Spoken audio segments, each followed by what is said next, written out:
तो hello friends, कैसे आप सभी लोग। तो आज की इस वीडियो में आपको पढ़ाने वाला हूँ क्लास 11 का चैप्टर 5, जो कि आपका लॉ ऑफ मोशन। तो आज उसमें अपन जो टॉपिक्स हैं उसको काफ़ी इजी वे में और काफ़ी लो टाइम में कवर करने वाले हैं। तो चलिए वीडियो स्टार्ट करते हैं।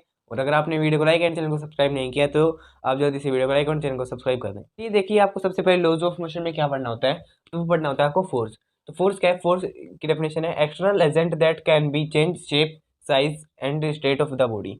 तो मतलब कि फोर्स एक ऐसा एजेंट है, एक ऐसा एक्सटर्नल एजेंट है जो भी किसी भी ऑब्जेक्ट या किसी भी पर्टिकुलर चीज़ की क्या चेंज कर सके, शेप, साइज एंड स्टेट को, और स्टेट ऑफ बॉडी उसको चेंज कर सके।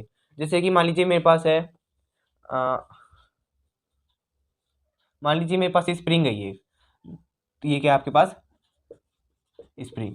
और अगर मैं इसके ऊपर फोर्स अप्लाई करता हूँ, एंड अगर मैं फोर्स अप्लाई करके अगर इसको दूर दूर करता हूँ, मतलब ये कोई चीज़ है, यहाँ पे मैं अगर इसको पकड़ के मान लीजिए मैं दूर खींचता हूँ, तो इस पर एक फोर्स अप्लाई हुआ है जो कि इसको क्या कर दिया, इसकी जो शेप है, साइज है और स्टेट ऑफ बॉडी को चेंज इसने कर दिया है। जैसे कि एक और एग्जांपल ले लेते हैं अपन। जैसे कि एक मान लीजिए आपके पास ये सर्किल है। तो ये सर्किल है, अगर मैं इस पे अगर चारों तरफ से फोर्स देता हूँ या इस पे मैं अगर फोर्स लगाता हूँ, तो ये कुछ इस तरह ऐसे किसी भी टाइप की बन सकती है। क्योंकि अगर मैं जब किसी भी चीज़ में फोर्स लगाता हूँ, तब वो जो चीज़ है वो अपना क्या चेंज कर लेती है, शेप, साइज या स्टेट ऑफ बॉडी।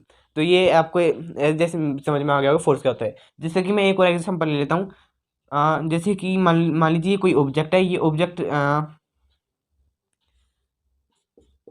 10 मीटर पर सेकंड के हिसाब से चल रहा है। तो 10 मीटर पर सेकंड के हिसाब से चल रहा है, और ये इस ऑब्जेक्ट को अगर मैं 12 मीटर पर सेकंड के हिसाब से चलाना चाहता हूँ, तो मैं क्या करूँगा, इसमें मैं एक्सटर्नल फोर्स अप्लाई करूँगा, जिससे कि ये जो ऑब्जेक्ट है ये क्या चले 12 मीटर पर सेकंड के हिसाब से। मतलब 2 मीटर पर सेकंड की स्पीड मेरे को इसमें और ऐड करनी पड़ेगी, जिससे कि इसकी स्पीड थोड़ी फास्ट हो जाए। इसे कहते हैं अपन external agent of change in shape. इसे क्या कहते हैं? फोर्स आपका। तो चलिए अब नेक्स्ट देखते हैं, नेक्स्ट क्या आगे आता है आपके। तो फोर्स को आपको इस हिसाब से पढ़ना है एग्जाम्पल से, जिसके से कि आपका जो इसका इसका जो फोर्स का जो टॉपिक है ये आपको अच्छे से क्लियर हो सके, और आपको पता चल सके यहाँ फोर्स में होता क्या है। अपन ने पढ़ने वाले इनर्शिया। देखिए इनर्शिया क्या होता है। तो इनर्शिया देखिए, inertia the property of a body to resist change in called inertia. देखिए जो भी कोई बॉडी है वो उसमें आप मान लीजिए कोई फोर्स अप्लाई करें, और उसका जो चेंज उसमें आप कोई चेंज करना चाहते हैं, लेकिन जो उस चेंज को नहीं होने दे रहा, जो चीज़ मतलब जो सबकी जो ये प्रॉपर्टी अलग अलग होती है, जो भी अपनी जो मेरे अंदर जो चेंज हो रहा है या किसी अंदर भी कोई पर्टिकुलर चीज़ के अंदर कोई भी चेंज करते हैं, तो उससे जो रेजिस्ट करती है, मतलब जो उसे चेंज को नहीं होने देती, उसे क्या कहते हैं? आप इनर्शिया कहते हैं। उम, जैसे कि अ, मान लीजिए कोई डोंकी है और इस पे कोई बैठा है, यहाँ पे इस पे कोई बैठा है। मान लीजिए ये है, इस पे कोई बैठा है, और ये मूव करता है आगे की तरफ। तो ये क्या होता है, ये ऐसे कैसे पीछे गिर जाता है, मतलब कि कुछ इस तरीके से ये पीछे हो जाता है।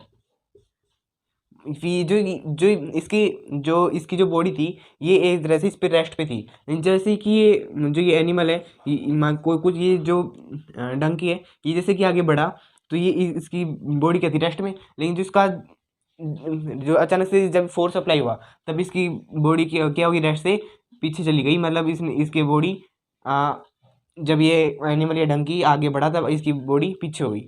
जैसे कि एक और एग्जांपल ले लेते हैं अपन।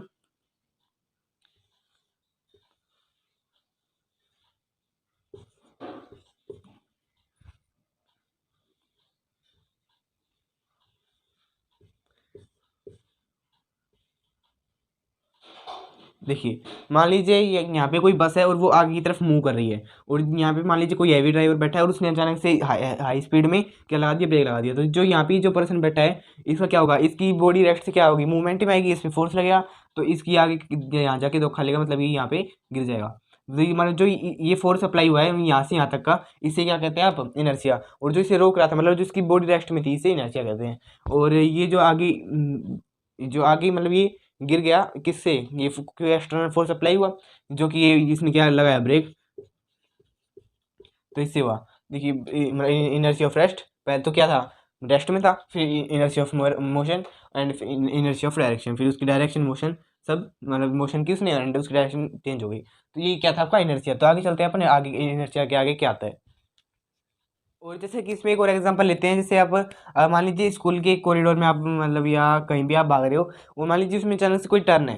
जैसे मान लीजिए ये कोई एक गैलरी है, और मान लीजिए आपने यहाँ से भागना स्टार्ट किया, और जैसे ही आप यहाँ भागते हैं तो यहाँ पे जो टर्न है आपका, तो इस टर्न पे क्या रखते हैं आप, अपने बॉडी पे कोई फोर्स अप्लाई करते हैं, मतलब आप पहले अपने आप को रोकते हैं एंड फिर जाके आप थोड़ा मूव करते हैं। मतलब इससे क्या होता है, मतलब आपकी जो आपका जो मोशन, आपके अंदर जो मोशन था, मतलब जो फोर्स लग रहा था, आप जो काम कर रहे थे उसमें आपने एक फोर्स लगाया, जिससे क्या आपने क्या कहते हैं इनर्शिया, मतलब जो आप काम कर रहे हैं, the property of body of a body to resist, मतलब उसे रोकने की। तो आपने जैसे कि यहाँ पे अपने ऊपर रेजिस्ट मतलब अपना फोर्स को कम किया, एंड आपने यहाँ से क्या आपने टर्न ले लिया। तो ये भी क्या है कि इनर्शिया का काफ़ी अच्छा एग्जांपल है। तो आपको ये समझ में आ गया होगा इनर्शिया। पढ़ लेते हैं जो न्यूटन लॉ ऑफ मोशन का जो फर्स्ट लॉ था। मतलब फर्स्ट लॉ क्या है आपका, a body will always remains in equilibrium until net external force is applied on it. मतलब कि इसमें first law of motion Newton ने क्या कहा है कि जब तक जो कोई ऑब्जेक्ट है, कोई भी पर्टिकुलर ऑब्जेक्ट है, उस पर जब तक कोई भी एक्सटर्नल फोर्स अप्लाई नहीं होगा, कोई भी net external force applied on it, तब तक वो जो चीज़ है वो उसी स्पीड से, उसी वेलोसिटी से वो चीज़ मूव करती रहेगी। और अगर रेस्ट में तो रेस्ट में रहेगी, अगर वो मूव कर रही है किसी पर्टिकुलर स्पीड से, तो स्पीड से उस पर्टिकुलर स्पीड से मूव करती रहेगी। मान लीजिए ये कोई सर्किल है, तो ये मान लीजिए कि 20 मीटर पर सेकंड की स्पीड से अगर मान लीजिए आगे बढ़ रहा है, तो और तो ये मान लीजिए बढ़ते बढ़ते आगे हो गया, और यहाँ पे भी जब यहाँ पे भी आया, मतलब आगे जब आप आगे जाके अपने देखा तब भी है कि आप 20 मीटर पर सेकंड की स्पीड से आगे बढ़ रहा है। लेकिन अगर ऐसा हो कि मान लीजिए आगे ऐसे जाते जाते जाते इस सर्किल की स्पीड पहले 10 मीटर पर सेकंड हो गई, एंड फिर आगे जाके क्या हो गया, इसकी स्पीड 0 मीटर पर सेकंड हो गई। तो मतलब इसमें क्या हो गया कि इस पे जो कोई एक्सटर्नल फोर्स लगा, मान लीजिए आपने कोई बॉल आसमान में फेंकी, मान लीजिए आपने कोई बॉल आसमान में फेंकी, तो उसमें कई सारे जो प्रेशर है वो काम करते हैं। एटमोस्फेरिक प्रेशर हो गया, और जो एयर का फ्रिक्शन हो गया, उसे जो एयर है उसमें जो उसके ऊपर जो फोर्स लगाती है उसको वापस से रिपेल करने के लिए वो वाला फोर्स हो गया, और अर्थ का ग्रेविटेशनल फोर्स हो गया, वो काफ़ी सारे फोर्स अप्लाई होते हैं। तो उससे क्या होता है, वो उसकी जो स्पीड है वो एक ना एक जगह जा पर जा करके आती है, वो रेस्ट में आई जाती है। तो उसका कुछ इसी प्रकार से वो होती है। लेकिन इसमें क्या न्यूटन फर्स्ट लॉ में क्या गया कहा है आपको कि जो भी कोई उस पर कोई भी क्या हो इक्विलिब्रियम, मतलब इक्विलिब्रियम का मतलब क्या होता है कि उस पर कोई भी नेट फोर्स नहीं लगा, मतलब नेट फोर्स का जीरो होना ही क्या होता है इक्विलिब्रियम। तो इसमें क्या मतलब इसमें आपको क्या समझ में आया है कि अगर जिस पर्टिकुलर स्पीड से वो अगर मूव कर रही है या रेस्ट में है, तो वो आगे जाके भी उसमें रहेगी जब तक कोई भी एक्सटर्नल फोर्स उस पर अप्लाई नहीं होगा। लेकिन फर्स्ट लॉ में क्या है, आप कोई भी नेट फोर्स आपके अप्लाई नहीं होगा। तो आपको ये समझ में आया होगा कि न्यूटन का फर्स्ट लॉ क्या होता है। चलिए अपन आगे देखते हैं आगे क्या होता है। तो चलिए अब अपन देखते हैं कि मोमेंटम क्या होता है। कि मोमेंटम को देखते हैं, it is the product of mass and velocity. मतलब P is equal to momentum को आप किससे डिनोट करते हैं, एम पी से। तो momentum is equal to mass into velocity, मतलब the product of mass and velocity, मतलब एम इंटू वी। तो मोमेंटम का मतलब मैं देख लीजिए क्या होता है। मान लीजिए आपका एक दोस्त है, और आपके दोस्त ने आपके ऊपर मान लीजिए एक 100 ग्राम का एक पत्थर आपके ऊपर मारा, मतलब तो आपके ऊपर मारा, तो आपको आपको क्या, आपको उसमें उसकी वेलोसिटी इसकी कम थी, और उसका 100 ग्राम मतलब मास भी उसका कम था। तो जो आपको चोट आएगी, तो आपको चोट बिल्कुल आगे बराबर आएगी। और मान लीजिए आपने भी उसको सबक लेने के लिए उसका मास बढ़ा दिया, उसको मान लीजिए आपने उसका मास बढ़ा दिया, तो मास इंक्रीज हुआ, और वेलोसिटी मान लो मास आपने कर दिया आपके आगे 10 kg कर दिया, मान लीजिए आपने मास बढ़ा के। और वेलोसिटी मान लीजिए आपने बिल्कुल पास मान लीजिए आपने उसके पैर पे छोड़ दिया, तो मान लीजिए वेलोसिटी कम हुई। मतलब ये क्या हुआ कि जब इन मास और वेलोसिटी में दोनों में से कोई भी चीज़ चेंज हो, मतलब कोई भी चीज़ ज़्यादा हाई हो, तो उसमें क्या होता है, फोर्स ज़्यादा अप्लाई होता है। मान लीजिए जो मास ज़्यादा है तो भी आपको जो चोट है वो ज़्यादा आएगी, और अगर वेलोसिटी ज़्यादा है तो भी आपको ज़्यादा आएगी। मतलब दोनों का इम्पैक्ट रहेगा जो सेम रहेगा। तो इसलिए क्या ही it is the product of mass and velocity, मतलब जो मोमेंट है वो मास और वेलोसिटी के प्रोडक्ट से ही होता है। तो आपको समझ में आ गया कि जब तक इन दोनों में से कोई भी चीज़ अगर हाई है तो आपका क्या इम्पैक्ट है वो सेम रहेगा, जो कि अगर मास बढ़ने पर हो चाहे वॉल्यूम मतलब वेलोसिटी बढ़ने पर। और अपन एक चीज़ और देख लेते हैं, जैसे कि मान लीजिए यहाँ पे एक बॉल है कार, आप कुछ मान लीजिए ये कार नंबर 1 है एंड ये कार नंबर 2, और मान लीजिए ये इसमें जाके ठुक जाती है। तो जो कार नंबर 1 है वो क्या आ जाती है यहाँ पे रेस्ट में जाती है,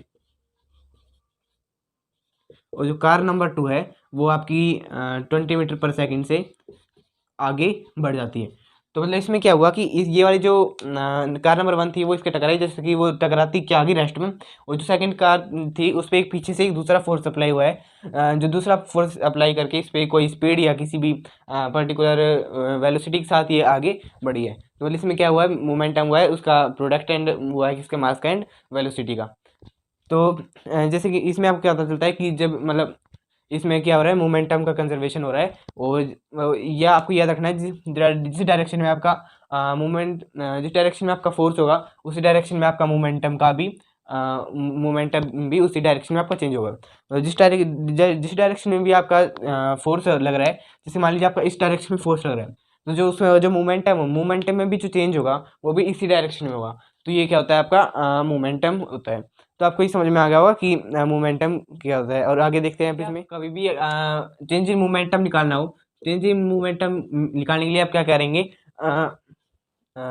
चेंज इन मोमेंटम निकालना हो, मतलब आपको जो मोमेंटम है उसमें से आपको जो चेंज निकालना है मोमेंटम का, तो क्या करेंगे आप, मोमेंटम फाइनल में से आप मोमेंटम इनिशियल को माइनस कर देंगे। तो ये फॉर्मूला आप लगाती है, आप उसमें चेंज इन मोमेंटम निकाल सकते हैं, मतलब फाइनल मोमेंटम को और इनिशियल मोमेंटम को आपको सब्सट्रैक्ट कर देना है फाइनल मोमेंटम में से इनिशियल मोमेंटम को। और अगर ये आपको पता चल रहा है कि ये एक वेक्टर क्वांटिटी है, तो वेक्टर क्वांटिटी है तो क्या, इसका डायरेक्शन देख लेते हैं एक बार अपन। डायरेक्शन देख लेते हैं, तो डायरेक्शन देखिए आप, इसमें क्या डायरेक्शन क्या रहेगा, अगर डायरेक्शन राइट होगा आपका, राइट डायरेक्शन में तो रहेगा आपका पॉजिटिव, एंड अगर डायरेक्शन रहता है आपका लेफ्ट, तो लेफ्ट डायरेक्शन में रहेगा आपका नेगेटिव।